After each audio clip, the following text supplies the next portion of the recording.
அளவுக்கு அதிகமாக அவங்க வந்து எடை போட்டுட்டாங்க, இல்லை அளவுக்கு அதிகமாக குறைச்சிட்டாங்க சீக்கிரமானது பீரியட்ஸ் வந்து இர்ரெகுலராக வாய்ப்பு இருக்குது. சில பேர் வந்து பார்த்தீங்கன்னா இந்த ஃபிசிக்கல் ஆக்டிவிட்டி எதுவுமே பண்ணாமல் இருக்காங்க. ஸோ அவங்களாம் வந்து பார்த்தீங்கன்னா கஷாயம் குடிச்சா பீரியட்ஸ் வரும்னு கஷாயம் குடிக்கிறாங்க. அது மாதிரிலாம் குடிக்கலாமா?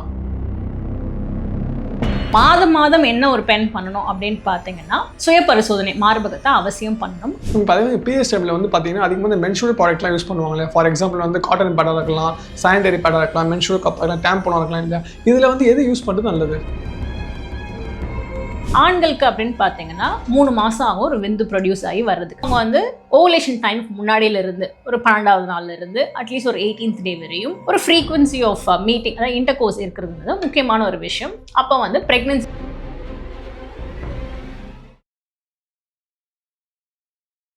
வணக்கம், வெல்கம் டு ஹெல்த் குரு. நான் உங்கள் முரளி. ஸோ எந்த டாபிக் பற்றி பேச போகிறோம் அப்படின்னு பார்த்தீங்கன்னா பெண்களுக்கு ஏற்படக்கூடிய பிரச்சனைகளும் தீர்வுகளும் பற்றி தான் பேச போகிறோம். இதை பற்றி டீட்டெயிலாக பேசலாம். கூட யார் இருக்காங்க அப்படின்னு பார்த்தீங்கன்னா obstetrician gynecologist and laparoscopic surgeon doctor Nandini Ezhumalai இருக்காங்க. இன்னைக்கு இவங்ககிட்ட தான் பேச போகிறோம். வாங்க பேசலாம். வணக்கம் மேம். எப்படி மேம் இருக்கீங்க? நல்லா இருக்கேன். எஸ் மேம், நல்லா இருக்கேன் மேம். மேம் இப்போ பெண்கள்னு எடுத்துக்கலாமே, இந்த பருவமடைந்த பெண்கள்லாம் பார்த்தீங்கன்னா அதிகமாக வந்து irregular periods ஆகுது இல்லையா? இந்த irregular periods ஆகிறதுக்கு என்ன காரணமாக இருக்குது? அது எப்படி மேனேஜ் பண்ணலாம் அவங்க? irregular periodsன்றது மாதம் பீரியட்ஸ் வராமல் ஒரு சிலருக்கு 45 நாள் 60 நாள் தள்ளி போகும்போது வந்து irregularன்னு சொல்ல இருக்கும். இதுக்கு முக்கியமான காரணம் அப்படின்னு பார்த்தீங்கன்னா முக்காவாசி பேருக்கு அந்த ஹார்மோன் இம்பேலன்ஸ் தான். எல்லாருமே கேள்விப்பட்டிருப்பாங்க, பிசிஓஎஸ் அப்படின்னு கேள்விப்பட்டிருப்பாங்க. இன்னொரு விஷயம் அப்படின்னு பார்த்தா மெடிக்கல் கண்டிஷன், தைராய்டில் ஏதாவது ப்ராப்ளம் இருந்தாக்கா பிரச்சனை இருக்கும். 3வது முக்கியமான விஷயம் என்னன்னு பார்த்தீங்கன்னா இந்த லைஃப் ஸ்டைல் ஃபேக்டர்ஸ் தான். தூக்கம் ரொம்ப கம்மியாக இருக்கிறது, ஸ்ட்ரெஸ் அளவுக்கு அதிகமாக இருக்கிறது, அதே போல் வெயிட் வந்து அளவுக்கு அதிகமாக அவங்க வந்து எடை போட்டுட்டாங்க, இல்லை அளவுக்கு அதிகமாக குறைச்சிட்டாங்க சீக்கிரமானும் போது பீரியட்ஸ் வந்து இர்ரெகுலராக வாய்ப்பு இருக்குது. இது ஏன் நடக்குது அப்படின்னு பார்த்தோம்னா மூளையிலேருந்து நமக்கு ஒரு சில சுரபிகள் சுரக்கும். அது வந்து தைராய்டு மேலே வேலை செஞ்சு அது வந்து ஓவரி மேலே ஆக்ட் ஆகும்போது கர்ப்பப்பையிலிருந்து பீரியட்ஸ் வரணும். அதில் தான் ஒரு டிஸ்டர்பன்ஸ் இருக்கும்போது பீரியட்ஸ் வந்து இர்ரெகுலர் ஆகும். இப்போ சொல்லிட்டீங்க என்னென்ன காரணம் அப்படின்ட்டு. அந்த காரணத்தை போக்கி பீரியட்ஸ் ரெகுலராக வரணும் அவங்க என்னெல்லாம் ஃபாலோ பண்ணணும்? ஃபர்ஸ்ட்டு வந்து லைஃப் ஸ்டைல் சேஞ்சஸ் தான் அவங்க பண்ண ஆரம்பிக்கணும். அது செஞ்சாக்கா இன்னைக்கு செஞ்சனா நாளைக்கு பதில் கிடைக்கும் அப்படின்னா கிடைக்கவே கிடைக்காது. 3 months டைம் நம்ம எடுத்துக்கணும். அந்த 3 months அவங்க வந்து ப்ராப்பராக ஒரு 8 மணி நேரம் தூங்குறாங்க, சாப்பாட்டில் வந்து அளவுக்கு அதிகமாக சுகர் இல்லாத பொருட்கள், கார்போஹைட்ரேட்ஸ் குறைச்சிட்டு ப்ரோட்டீன் இன்க்ரீஸ் பண்ணுறாங்க. இன்னொன்று முக்கியமான விஷயம் ஃபிசிக்கல் ஆக்டிவிட்டி, அதாவது கொஞ்சமாச்சும் எக்ஸசைஸோ ஒரு வாக்கிங்கோ பண்ண ஆரம்பிச்சாங்கனாக்கா நேச்சுரலாகவே ரெகுலேட் ஆகிடும். ரொம்ப சிரமமாக இருக்குது, அவங்களுக்கு உடலில் ரொம்ப பிரச்சனை கொடுத்துட்டே இருக்குன்னும் போது மெடிக்கலாக எங்கள் சைட்லேருந்து ஒரு சில ஹார்மோனல் கரெக்ஷன்ஸ் பண்ணி அது கூட இந்த லைஃப் ஸ்டைலில் பேலன்ஸ் பண்ணுங்கன்னு சொல்லுவோம். லாங் டேர்ம் மெயின்டெனன்ஸ்க்கு லைஃப் ஸ்டைல் மேனேஜ்மெண்ட் தான் இம்பார்ட்டன்ட். சில பேர் வந்து பார்த்தீங்கன்னா இந்த ஃபிசிக்கல் ஆக்டிவிட்டி எதுவுமே பண்ணாமல் இருக்காங்க. ஸோ அவங்களாம் வந்து பார்த்தீங்கன்னா கஷாயம் குடிச்சா பீரியட்ஸ் வரும்னு கஷாயம் குடிக்கிறாங்க. அது மாதிரிலாம் குடிக்கலாமா? அது எந்த அளவுக்கு ஹெல்ப் பண்ணுன்றது தெரியல. கஷாயம் குடிக்கிறாங்கன்னா அவங்க வந்து அவங்க டயட்டை வந்து கண்ட்ரோல் பண்ணுறாங்கன்ற கான்செப்டில் வந்து நம்ம எடுத்துக்கலாம். சயின்டிஃபிக்காக அதுக்கு எவிடன்ஸ் எதுவும் இல்லை. ஓகே, இப்போ உமன் எடுத்துக்கலாமே, அவங்க எந்த மாதிரி டெஸ்ட்லாம் வந்து ரெகுலராக எடுத்துக்கணும்? பெண்கள் அப்படின்னு பார்த்தோம்னா பெண்களாக இருந்தாலும் சரி ஆண்களாக இருந்தாலும் சரி ஒரு வயதுக்கு மேலே வந்து செக்அப்ன்றது மேண்டேட்ரியாக வச்சுக்கணும். அது வந்து 45 வயதுக்கு மேலேன்னு சொல்லுவோம். ஸோ பருவமடைந்துலேருந்து பார்க்கும்போது அவங்களுக்கு பீரியட்ஸ் இர்ரெகுலர் ஆகிடுச்சு, அளவுக்கு அதிகமாக ஒரு உடல் பருமன் போடுறாங்கன்னாக்கா அவங்க வந்து டாக்டரை பார்க்கணும்னு சொல்லுவோம். ஒரு 35 வயதுக்கு மேலே வந்துட்டாங்க, இல்லை ஒரு 25 வயதுக்கு மேலே இருக்காங்க, ரீப்ரொடக்டிவ்லி ஆக்டிவாக இருக்காங்க அப்படின்னும் போது அவங்களுக்கு வருஷத்துக்கு ஒரு வாட்டி ஒரு பேப்ஸ்மியர் எடுங்க அப்படின்னு சொல்லுவோம். அப்படின்னா கர்ப்பப்பை வாயிலில் வந்து சர்விக்ஸ் அப்படின்னு சொல்லுவோம், அங்கேருந்து இருக்கக்கூடிய ஒரு டெஸ்ட் தான் பேப்ஸ்மியர் டெஸ்ட் அப்படின்னு. அது கூடவே வந்து அல்ட்ராசவுண்ட் பெல்விஸ், அதாவது ஸ்கேன் ஒன்று பண்ணிக்கோங்க, கர்ப்பப்பை எப்படி இருக்குன்னு பார்க்கறதுக்கு, சினைப்பை எப்படி இருக்குது பார்க்கறதுக்குன்னு சொல்லுவோம்.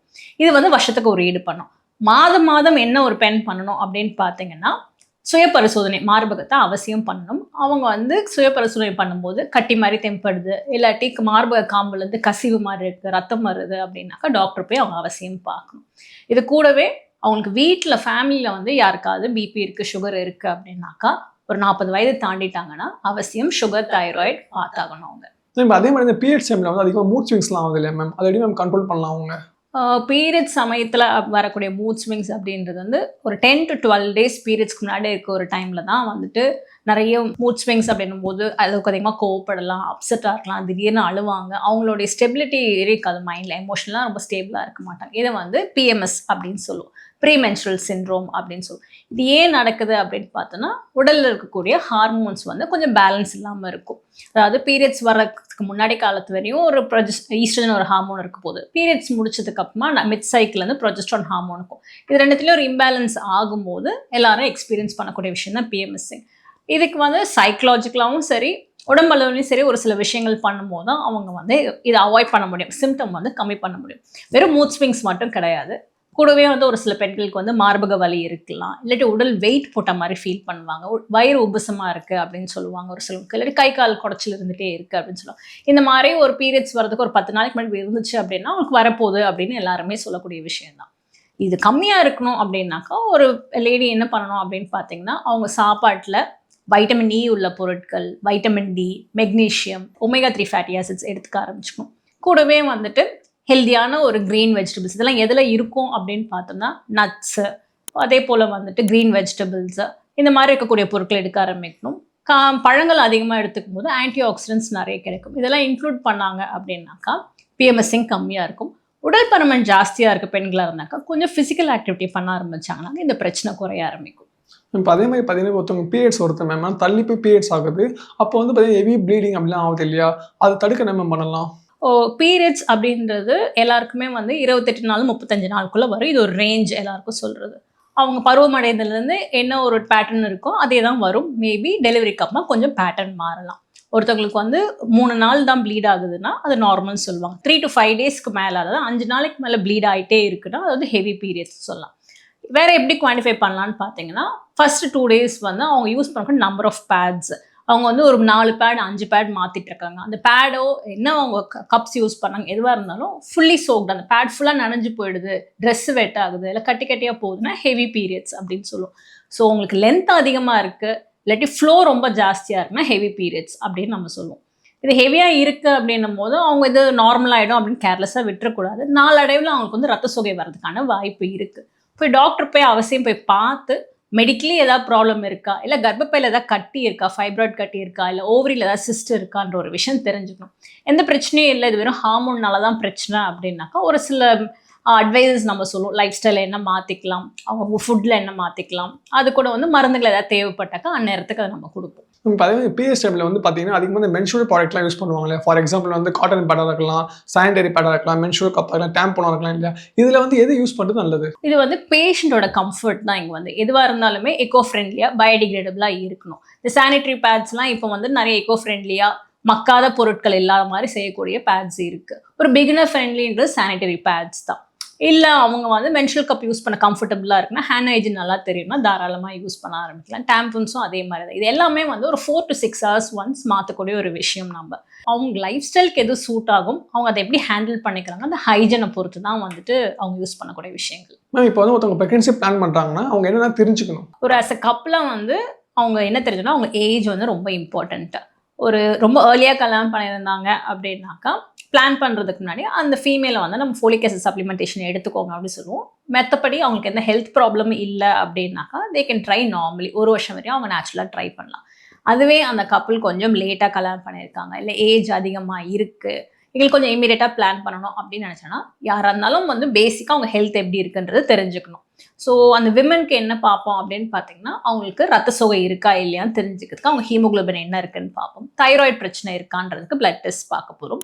அதே போல் சினைப்பை எந்த அளவுக்கு வேலை செய்யுது, ரிசர்வ் என்ன, ஒவேரியன் ரிசர்வ் என்னன்னு தெரிஞ்சுக்கிறதுக்கு ஏஎம்ஹெச்னு ஒரு டெஸ்ட் நம்ம பண்ணுவோம்.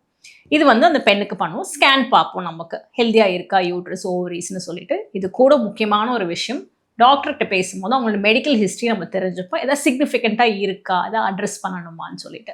அதுவே அந்த மேல் பார்ட்னருக்கு என்ன பார்க்கணும் அப்படின்னு பார்த்தீங்கன்னா, அவங்களுக்கும் அதே தான், ரத்த சோகை இருக்கான்னு பார்ப்போம். 2 பேருக்குமே சுகர்ஸ் இருக்கா, ஃபேமிலி ஹிஸ்ட்ரி இருக்குன்னா இவங்க இப்போ டயபெட்டிக்காக இருப்பாங்களா மாட்டாங்களோ ஒரு விஷயம் தெரிஞ்சுப்போம். இதை தவிர்த்து என்ன முக்கியமானது, பிளட் டெஸ்ட்டோட எதுவுமே எண்ட் ஆக போகிறது இல்லை. 2 பேருமே ஒரு ஹெல்த்தியான ஒரு லைஃப் ஸ்டைல் ஃபாலோ பண்ணணும். ஆண்களுக்கு அப்படின்னு பார்த்தீங்கன்னா 3 மாதம் ஆகும் ஒரு விந்து ப்ரொடியூஸ் ஆகி வர்றதுக்கு, ஸ்பெர்மடோஜெனசிஸ் நடக்கிறதுக்கு. ஸோ அவங்க வந்து ஸ்மோக் பண்ணுறாங்க, இல்லை ட்ரிங்க் பண்ணுறாங்க, அந்த ஒரு ஹேபிட்ஸ் இருந்துச்சுன்னா அதை கட் டவுன் பண்ணி ஆகும். 3 months வந்து ப்ராப்பராக 2 பேருமே வந்து எக்ஸசைஸ் பண்ண ஆரம்பிக்கணும், ஹெல்த்தியான ஒரு டயட் எடுக்க ஆரம்பிக்கணும். இது பண்ணும்போது முட்டையும் ஹெல்த்தியாக இருக்கும், ஸ்பெர்மும் ஹெல்த்தியாக இருக்கும், கன்செப்ஷன் வந்து இன்னும் ஃபாஸ்டராக இருக்கும். இன்னும் அதில் முக்கியமான ஒரு டிப் அப்படின்னு பார்த்தோம்னா, அவங்களுக்கு ஃபர்டைல் பீரியட் என்னன்ற ஒரு அவேர்னஸ் இருக்கணும். அதாவது பீரியட்ஸ் இப்போ வந்துருச்சு அப்படின்னாக்கா 1st of June வருது அப்படின்னாக்கா அதுலேருந்து ஒரு 14th day தான் வந்து முட்டை ரிலீஸ் ஆகும், ஓவுலேஷன் அப்படின்னு சொல்லுவோம்.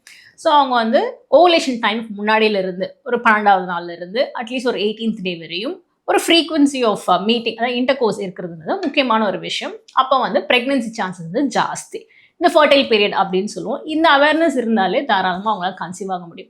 ஒரு 1 இயர் தாண்டியும் அவங்க கன்சீவ் ஆகலை அப்படின்னாக்கா டெஃபினட்டாக எவாலுவேஷன் தேவைப்படும். இப்போ சொன்ன மாதிரி பார்த்தீங்கன்னா பீரியட்ஸ் இரெகுலர் ஆகிறதுக்கு என்ன காரணமாக இருக்குது, அதை சரிப்படுறதுக்கு என்னெல்லாம் பண்ணலாம், அது மட்டும் இல்லாமல் பெண்கள் வந்து எந்த மாதிரி டெஸ்ட்லாம் எடுக்கணும். ஸோ நிறைய இன்ஃபர்மேஷனுக்காக பகிர்ந்துக்கிட்டீங்க.